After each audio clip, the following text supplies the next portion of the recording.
I've been very fortunate in my life. I have had, yes, it's one of those.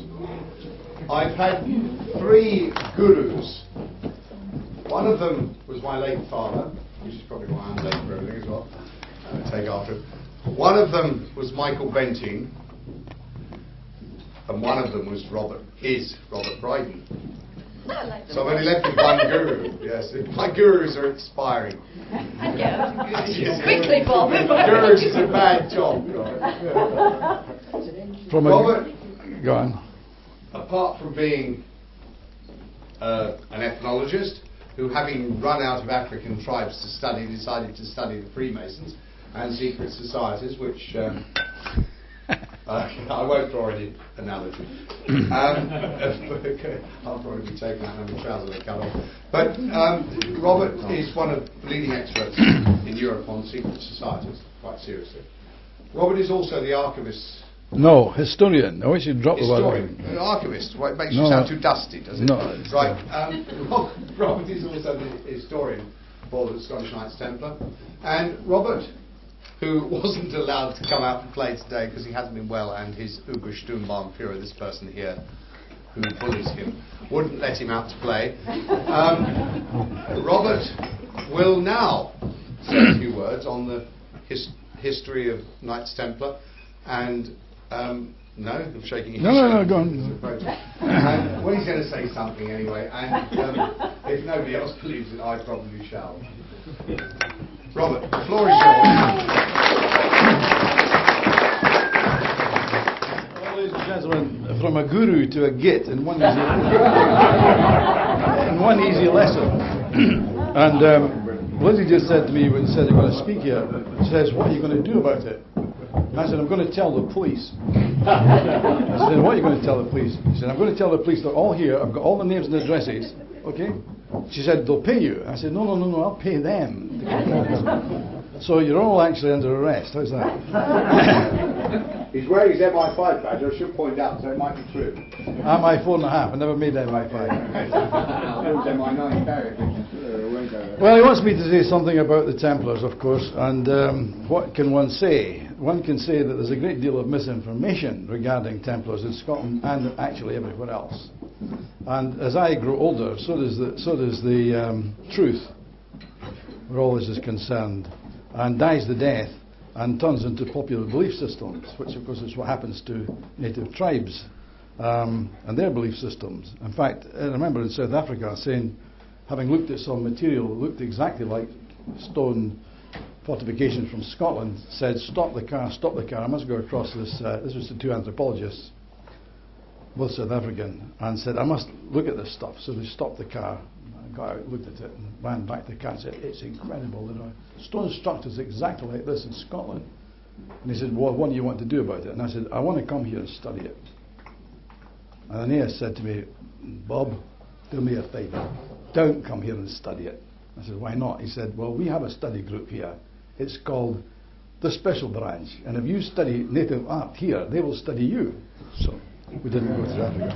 And that left us in a position where we had nothing else left but strange secret societies in the West, of which there's a great many. The Templars in Scotland, basically, despite what people say or think, are often said to be quite a small group. This has now become historically acceptable to the general student. That in fact in Scotland in the early ages, we're talking about the 12th century, that there were only about half a dozen Templars really in Scotland. And I can remember Michael Bagent, before he wrote The Holy Blood and the Holy Grail, saying as much to me, and I was aghast. I said, where'd you get that? Well, he said I got it from Addison's Knights Templar, which is the book. It's quite a rare book now, and it was published about 1840. And it lists the entire book on the English Templars. And at the end it more or less says, yes, there was Templars in Scotland also. And there was 14 properties owned by them. And I said to Michael, you know, this is incredible. 14 properties. That time we weren't thinking about what to do about that or any particularly important thing. I said, you know, why don't you just come with me? I'm going to show you something. We have a thing in Scotland called feud duties. And every county in Scotland, as far back as literally the writing goes, kept fugitives. So, strangely enough, everything is listed in Scotland. Did the Templars own 14 properties? Well, I'll tell you, they owned 640 properties in Scotland. And I said to Michael, 625 is what you should put, because we can only prove 625. The other few really may be the same property twice, for all I know. So somewhere in one of his books he said 625 properties, and nobody paid any attention. The problem was that 625 properties, have you any idea how many people it takes to administer that? So the whole concept that we have everywhere of the Templars is completely mistaken. It's as simple as that. And really, to be honest with you, you have to go back to the drawing board if you want to reconstruct historically what the Templars in Scotland were, and that would immediately tell you that they're the same everywhere else. This tiny country owned 625 properties given to them by literally the Crown and by landowners in Scotland of the period. What period? Well, the Templars begin in 1118 with Hugh de Panya and his companions who go to Jerusalem. And you all know the story of St. Bernard and etc. So I won't bore you with that. I was able to uncover in Scotland the first and original document. Now, nobody asked me where this is, because you can. I can show you a photocopy of it. That's as far as I'm willing to go. This document basically is written in Scotland. It is the foundation document covering 36 pages in the most evil Latin you ever saw. And it's written by one who calls himself Johannes Michaelis in Albanensis, which is in Scotland. Now, it cost me £65 per page to have a serious Latin professor spend some time on pages. After about 4 pages, I completely gave up, because it's quite difficult in bastard Latin, particularly bastard Scots Latin, which is probably the worst Latin in the world. English Latin is probably better. But there's no question about what this is. So now, the other interesting thing about this is, obviously, the Templars are founded in 1118.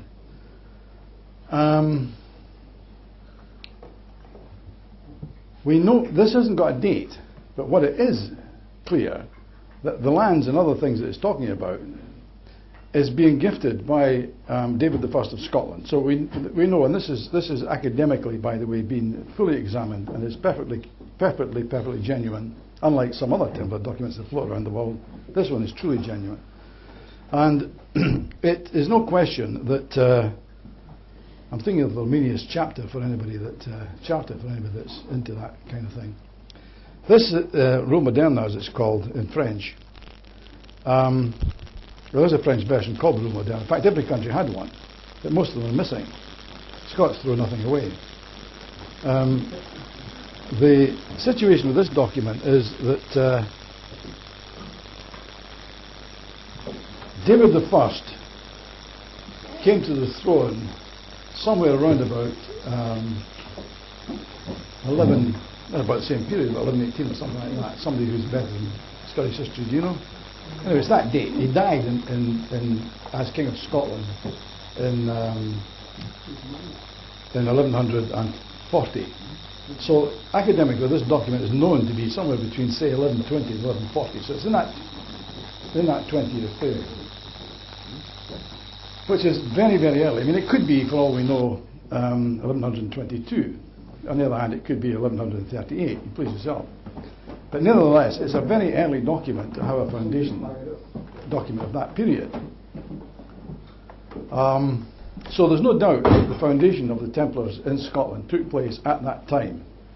And without translating the rest of the 34 pages, because I already know roughly what it will say, it'll say much the same as the French Moderna, which in fact is really a kind of, what could I call it, order of how to live. It's like, you know, keep your pajamas on every night and keep a light on.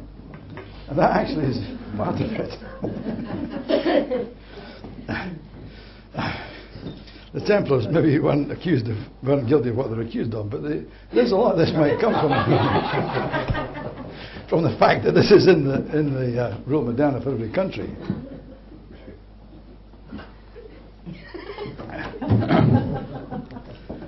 So in Scotland, what happened was that the land that was obtained by them, and now I have to say something before I perhaps digress a little.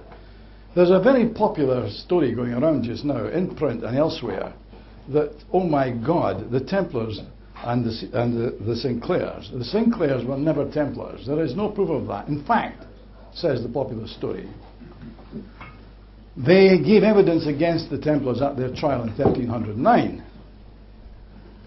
It's a very popular story. Have anybody here heard it? Good Lord, I'm wasting my time. Heard it from you?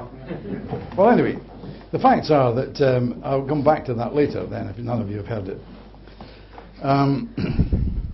It's just a question of, because it's shooting time at Roslin, if you know what I mean. People like to knock down some of the ideas that have come out of there. Now, there's a lot of them wrong, and there's a lot of them actually faulty, and there's a lot of them a little over the top. But the one about the Templars, equally so, is true. There never is a connection of that type. However, what I was about to say before I diverted, the first Templar holding that I can find of any magnitude is, of course, the headquarters.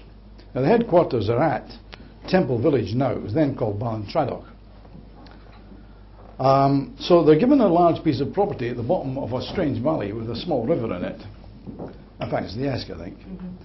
And this is a very peculiar place, and it's now nothing more than a churchyard, really, but there's a lot of stuff buried there, and I've actually been at an archaeological dig there many years ago and seen what's there, or at least seen some of it. This was the head preceptory of the Templars, we are told by Templar historians and others. This land, by the way, probably belonged to the Sinclairs. It's about 4.5 miles from Roslin itself, but they own most of the land all the way down, and they also owned the land round much of East Lothian and round Samuelston and these places, of course. There's other large portions of land, a different part of the Sinclair clan. So you've got actually two sets of Sinclairs. The Sinclairs having arrived here with just before actually the Norman invasion. And for those of you that don't know the story, then the Queen Margaret of England, who was a Cerdic, and that's a very important thing, because these were the sort of mystical kings of England. In fact, it was they who founded Glastonbury. If you're interested in Glastonbury, this is an interesting thing, because it was a Cerdic family that founded Glastonbury. And they had come here in 560 AD and became the kings of Wessex, and from there moved on to become the kings of England. And it's quite interesting because Margaret fled as Norman the Conqueror, William the Conqueror. Norman the Conqueror. Norman the Conqueror, yes, as we used to say at school. William the Conqueror had, of course, wanted to destroy the Cerdics altogether. So she fled up here and was married to Malcolm Canmore. Their son was David. The last son was David, who is the king we're talking about in 1120 that admitted the Templars. And the interesting thing, perhaps, about that is that Margaret is the one, strangely, who was a Cerdic, as I say, that founded the other important spiritual centre in Britain. Now, I have to say that from those of you that are interested in old-style religion, Glastonbury really is the centre of the modern, what could I call it, early Christian revival, if that's a good word, a good way of putting it, particularly with Joseph Arimathea and these things. That was founded by the Cerdic family. They built the first abbey there, and you'll know the date of that better than I do, because the Cerdic family reigned for a very long time. They are not only the mystical kings of England, but according to some authorities, they are the only kings of England, even to this day, because the English throne had certain rules and regulations, not least of all that you had to be elected to it. And although they elected the Cerdic one after the other, it was a process which it went through, and it was not given by government or anyone else. It was elected by the entire nation. So it was a very strange affair. Charles I tried to revive it. We won't go into all that. In the meantime, the Templars are founded. They are given this large piece of land, and before very long, if you go through Scottish documents, again, you discover lots of strange things. Like, for instance, We're told elsewhere that the Templars are a police force, that they police the grounds, the lands, and the pilgrim ways to Palestine and other places. In fact, in Scotland, certainly, and I'm sure it's exactly the same elsewhere, in Spain particularly, because we've been there and had a look, they actually acted as a sort of police force, and what they did is each preceptory looked after a piece of land, sorry, I should rephrase that, a road that pilgrims were on, called Pilgrims' Ways. And if any thieves and vagabonds robbed the pilgrims, then the Templars acted as a police force, had them arrested and handed over. They worked in conjunction, obviously, with the local authorities in that respect. But it becomes a bit surprising when I realise that in Scotland it went further than that. They actually had mining rights in Scotland for gold and silver. I don't know what you know of gold and silver, but this took me by surprise, and I did a great inquiry into, in fact I was asked to write a book on it, Scottish gold and silver. Scottish gold is among the best in the world, actually, and along with Scottish pearls there was some fantastic jewellery produced, even in the Roman period, from that source. There was a nugget discovered about the time we're talking about, the Middle Ages, the size of a horse's head, which was broken in two. One part was kept in Scotland, which naturally has gone missing. The other part was sent down to Elizabeth as a present, Queen Elizabeth. I don't mean the present Queen, I mean Elizabeth I, in 15-something or other. And she was asked what she thought of this gold and would it be a good idea to mine it. The result is that that piece still exists, and it's in the British Museum, or at least the Museum of Natural History. So in the meantime, this gold mining exercise was undertaken in 1100 and odds by the Knights Templar, who started to mine the finest gold in literally Europe. And the first serious coinage that comes out that is of fantastic quality in its stamping in the world, I mean it's much sought after by collectors, is these early Scottish David I gold coins, or at least I say David I, it's not, it's who followed after him? David I do genius. Yeah, my genius. I knew you would respond to that. But anyway, that's the story of that. So all this gold is being mined in Scotland. The Templars are moving it around all over the place. I say all over the place, not so. They're bringing it to Edinburgh, naturally. We would take it to Glasgow. Never see it again.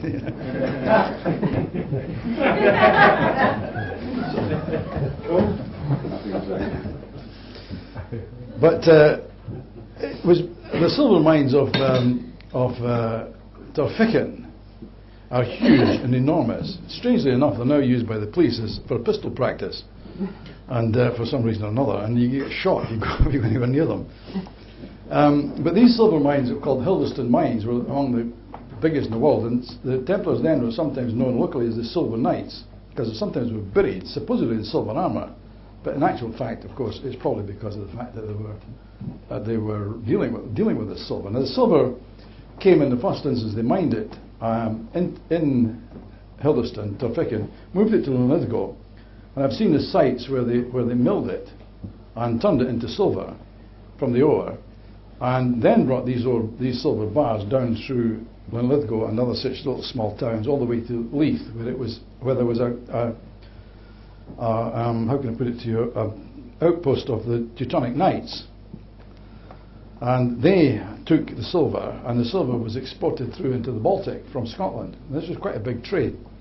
So in the meantime, while all this is going on, the Scottish Crown is shoving more and more, not only commercial enterprises like that, but also the policing of the roads.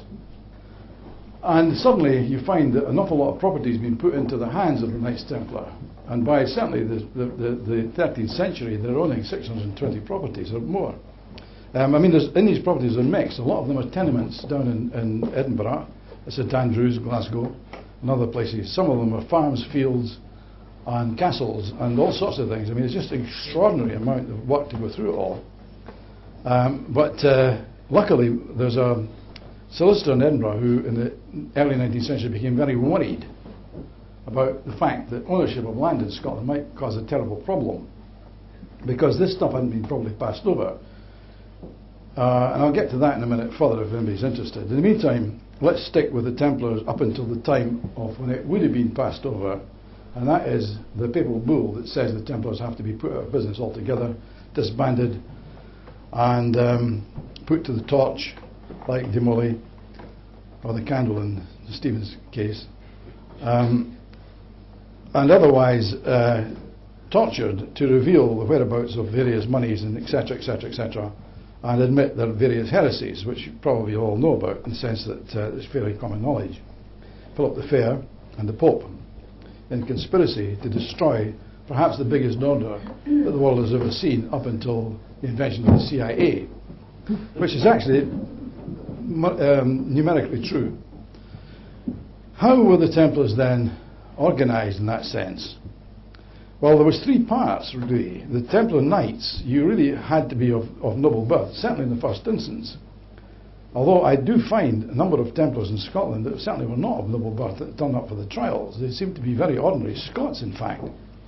But we'll come to that. The trials were told to take place everywhere. England tortured the Templars and found them guilty and disbanded the order. This happened in every country, really, with the sole exception of Portugal to some extent. And the other, of course, was Scotland, where there was no order of suppression issued. And that's because the trial took place in Edinburgh, 1309, and the Pope did not trust the Scots, because the Scots, as you probably know, by that time were suffering from excommunication. One, that they had a king on the throne that they put there who was a murderer. He'd murdered, Robert the Bruce had murdered the Red Comyn over the altar in Dumfries Cathedral. He'd actually committed regicide over an altar. The King of Scotland, woof, right to it. And all of them stab him, the seven people with Bruce. They all stabbed him so as nobody could see who stabbed who. So Bruce suddenly is an excommunicant, naturally. I mean, it's a regicide. So the Scots are warned about this. They choose Bruce as their king at this particularly precise period when war is breaking out between Scotland and England. And the sum total of that,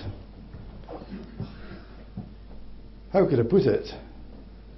The Pope, first of all, says he will excommunicate the clergy of Scotland if they don't. No, it can't be. It must be the aristocracy of Scotland first. If they don't give up this idea of Bruce as king. They don't. He then offers or in fact threatens, the excommunication of the clergy. If they don't agree, they don't. Then threatens the people of Scotland that if they agree, they will be excommunicated. They're excommunicated. And after a while he throws his hands up and says, I excommunicate the entire country. Now Scotland was the first country in history to be entirely excommunicated.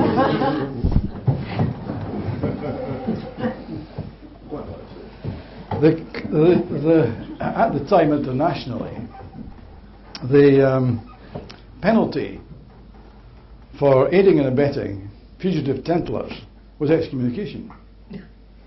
Now I ask you, in 1309, this country is, unlike Portugal, this country is under total excommunication. Everybody.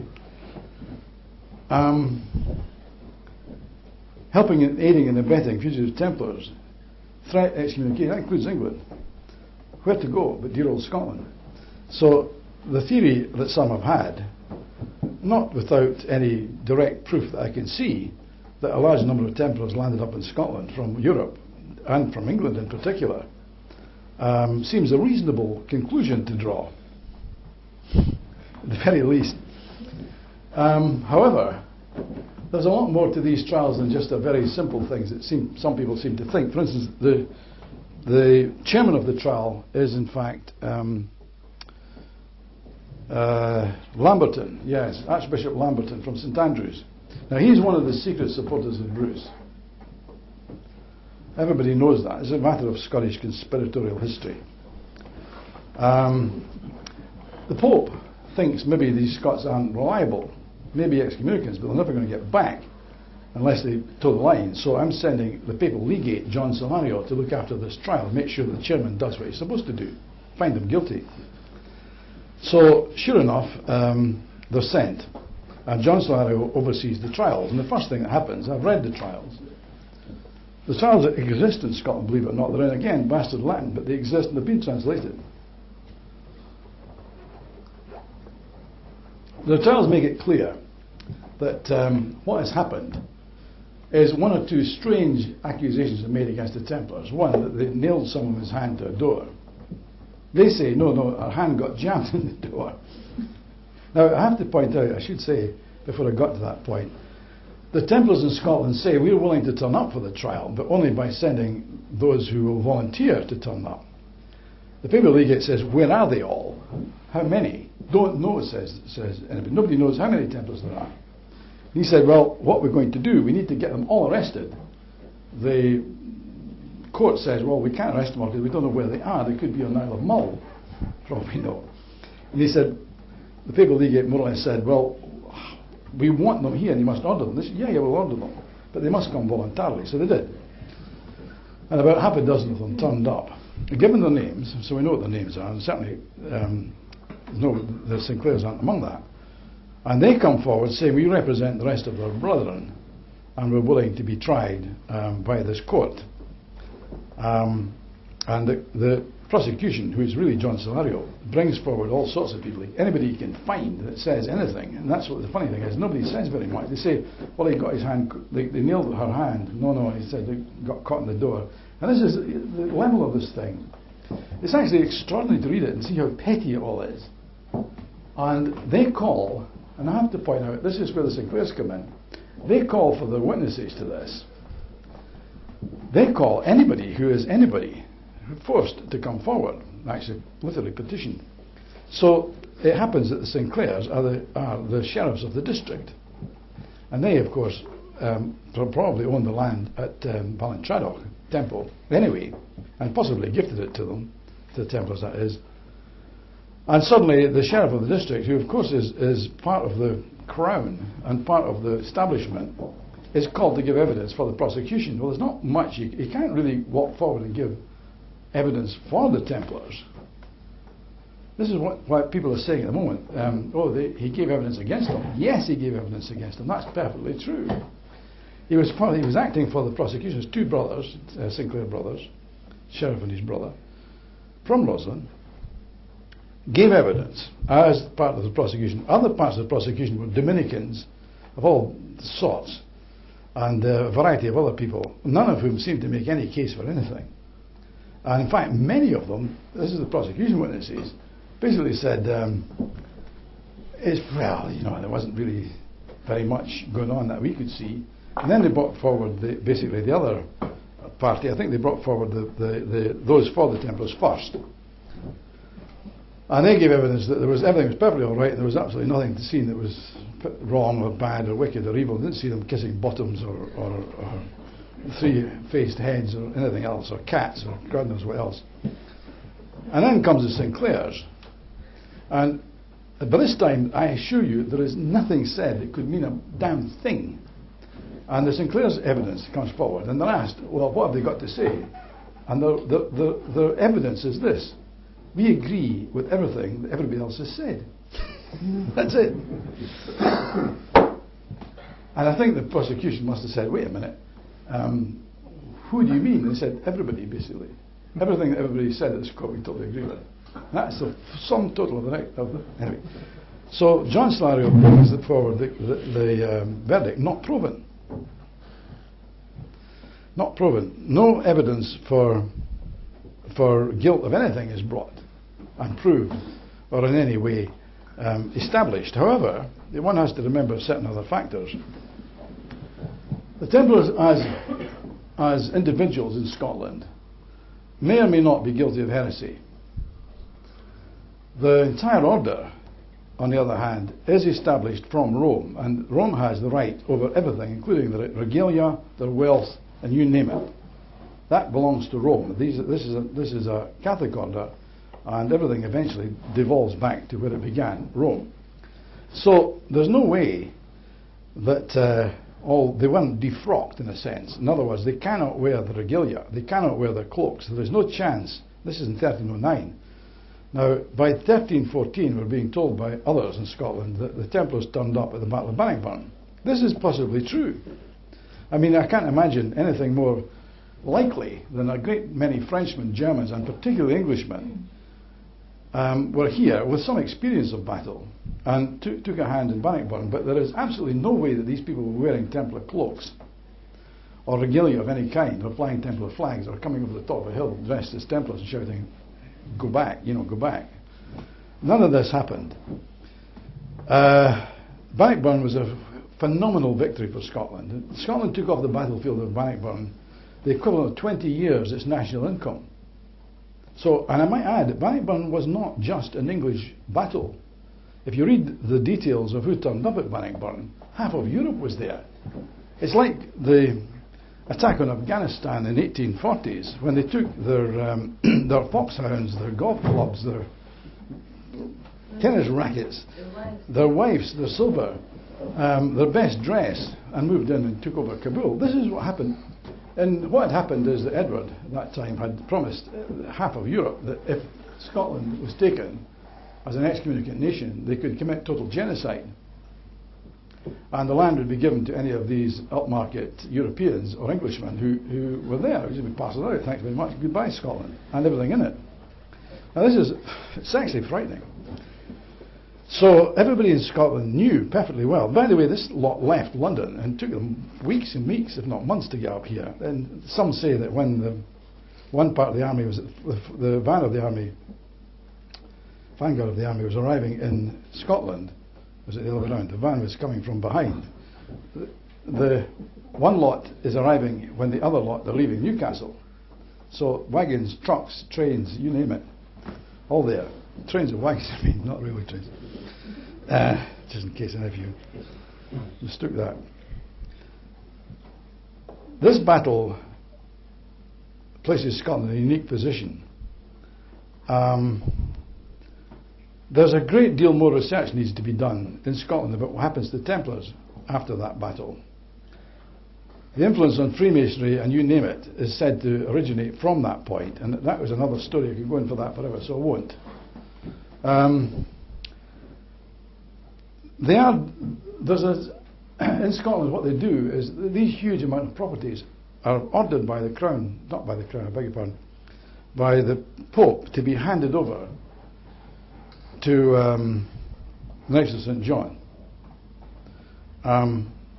And Scotland really has no option at this point. Now, it's got a terrible problem. It worries, the Scottish Crown are worried now that 620 odd properties are going to fall into the hands, one, of Edward, who is saying everything in Scotland belongs to us. It's part of this new land called England.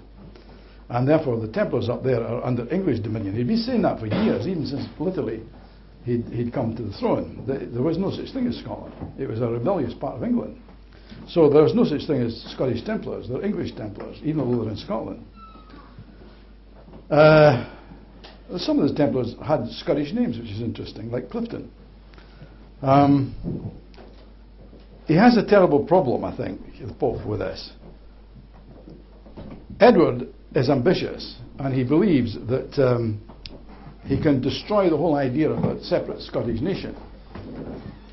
Well, the Crown thinks, my God, if this goes wrong in any way at all, because we're on the verge now of in 1309 of the Wars of Independence and English occupation armies, if this goes wrong, all these properties are going to be grabbed by the Crown of England. And if they don't grab them, the Pope's going to grab them. But they're ordered, backed up by English armour, to hand all the property over to the Knights of St John. So they surreptitiously form an order, which they call, and it's on paper, the Knights of St John and the Temple of Solomon. Now, I very much think that as far as the Templars are concerned, this is just a holding company. I mean, Knights of St John may have a big committee, they'll have 2 ex-Templars on it, I don't really know. But it exists up until the 15th century. And it seems to be a property holding company, if you call it for that. And this is where this property is still hanging together in the books of the Knights of Malta, the Knights of St John. So, without delving into this much further, let me just say that this is ongoing, and eventually these properties are sold off by order of the Crown, because conveniently, and very conveniently, during the Reformation, the first Lord to turn Protestant And Scots turned Protestant very quickly, I might add. The first Protestant lord in Scotland to turn from being a Catholic to a Protestant was Lord Sandilands, who in fact was the Grand Master of the Knights of the Hospital. And his first move was to sign off all this property out. Now this is not only Templar property. By this time the Knights of St John were stationed at Tirficcan, which is where the silver mines were. And looking after that, no Templars existed anywhere else but on paper. And there was no order existing, that's for sure. And the Crown was determined that this would go back into public holding. So what it did is it made up into groups and it handed it to the Hamilton family and lots of other people. And this is a long and strange and interesting story about what happened to the Templar rights of what do you call it? Come on, the rights of safekeeping. I'm looking for one. Getting tired. Yeah. Anyway, to cut a long story short, there were certain rights connected with the ownership of these properties, which existed up until the 19th century, actually. Sanctuary is the word I'm looking for. Rights of sanctuary. And this is a fantastically strange and complicated story. But I've gone into that side of it, and I'm not going to bore you with it, because really the property ownership of the Templars lasted longer than the Templars. It's still there. It hasn't gone away. It's still on paper in Scotland, and it still is passed over. There's still rights of sanctuary, believe it or not, and people have actually gone to court over these like as recently as the last part of the 19th century. So it's a peculiar story. From all this, and I'll just take it 5 minutes further and leave it, comes the idea that the Templars were carrying secret knowledge. This is very possible. There seems to have been, certainly in the 18th century, a desire to revive the whole Templar tradition. And this originates with people like Duker in the latter part of the century, and it's actually went through the military in England as well, hugely through the Napoleonic Wars. Many of the military leaders were in actual fact involved in the Templars, and they were allowed to wear the Templar crosses here. But this, I have to say, is definitely a revival order. Revived probably in England slightly before that of Scotland. And these revival orders were actually peculiar. I mean, as I say, they ended up in America, in France, in every country.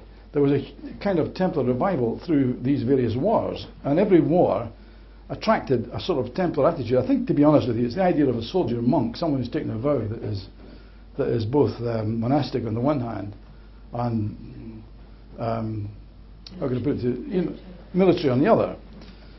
So the whole idea of these revivals which take place seem to be something that's gone on for a long time. So Sidney Smith, I think, you'll know more about that than I, founds the order, I think. What date? Is it 18th or 16th century? 17th century? The Order of the Temple. Order of the Temple. Okay. Yeah, I think that's right. There's another earlier Smith, but that's the one you were talking about. And they're the ones that take up the Johannite thing. So there is a lot of that going on. Various teachings and one thing and another are spreading through the ranks of revivalist Templars as well as originals. And that really is where I'm going to finish, because all of the modern Templar orders, all of them, in my opinion, are all revivalist. I find none that existed in the way that people think. But then I will just say one more thing. The strange thing about the Templars really was, and we've said this at the beginning of this short speech, drivel, whatever you like to call it. The main thing is that, of course, it's a fact that 14 knights could not run 600 properties and look after the roads and the mines and everything else. So what you really have with the Templar order is a three-part order. You have one part of it which does seem to demand a degree of bloodline, in which you become a knight of the temple, and you're kitted out next to nothing except a clean sword, clean coif, and a cloak, and a horse. And no pajamas, not on the horse. They're left in a mess. So following that is an enormous quantity of people, a vast quantity of people. And these are called the clerical order, and they do all the administration. And they appear to have both male and female in it. And this clerical order is enormous. Now, the knowledge of the existence of this clerical order within the Templars, during the Templar suppression, is well known everywhere. And these people are cartographers. They are mining experts. They are architects. They are stonemasons. They are everything you can think of. It's a huge thing. As I say, there's far more people in this than ever in the CIA. That's 250,000, so work it out. That's what they want us to do. Okay, 2 million. But whatever it is, this huge body of the clerical order is not charged with anything. This is who keeps the archives, the history, the books, the teachings, the whole damn thing. No one here is charged with anything whatsoever. It's only the knights. Now, the knights are responsible for nothing, except that's what the order's about. Below the clerical order, there's a working order which composes of all sorts of people, and this is strange. Anybody who wanted sanctuary, who was a debtor, could rush into a Templar organization anywhere in Europe and demand sanctuary. And you got it. And the Templar said, right, that's okay, well, here's a hammer and here's some tools. We're going to start digging the road or doing this or doing the next thing. And it worked. And no one could arrest them for debt. So you got this huge conglomeration of super duper knights on their horses, and the clerical, they all of course spoke perfect English. The clerical order, which was an administrative body, and underneath it this mass of people. And this actually, strangely enough, when the Templar order goes down after 1309, what turns up at Bannockburn, God knows who it is, although I have to admit it's probably a lot of knights and various other clerics, and God knows what they're called, clerical. But this whole thing let fly out of Europe's organisations in a massive amount of discontents. And people that were educated discontents, people like, as I say, cartographers that worked for the temple, sailors, shipwrights, you name it, because they had, of course, had a fleet. So this vast quantity of people all over Europe are suddenly decamped into the general work pool. The effect, and they're not only dispossessed, but in actual fact they're very discontented into the bargain. So their ideas are beginning to influence and overthrow governments. And the whole Reformation you can see beginning to come from all this, all over Europe. And it's in these places like Germany, Denmark, and Scotland in particular, where these early Reformation is coming about. So I think that in this mishmash that's thrown out of gear, I suppose, in the whole of our European society, and the properties and everything else, it's a far greater disaster than we can ever believe. And it's also, its repercussions are great too. What's strange in a way, there's almost shadows of this again today with the Templar revivals, and again, I don't like using the word crusades, but you understand what I mean by that. I mean, this is quite peculiar. And one wonders, and I speak now more as an ethnologist than anything else, whether the human organisational system every now and again has to actually produce what looks like a historical look-alike. And it starts to repeat itself. Now, I'll finish with this. If we can't learn from our history, if we can't take our history apart at the seams and actually begin to look at what we're doing now and where this will head, then I don't really know what, in actual fact, what do we study history at all for? Surely we want to take the past to influence the present in favour of the future. Thank you very much. Hey.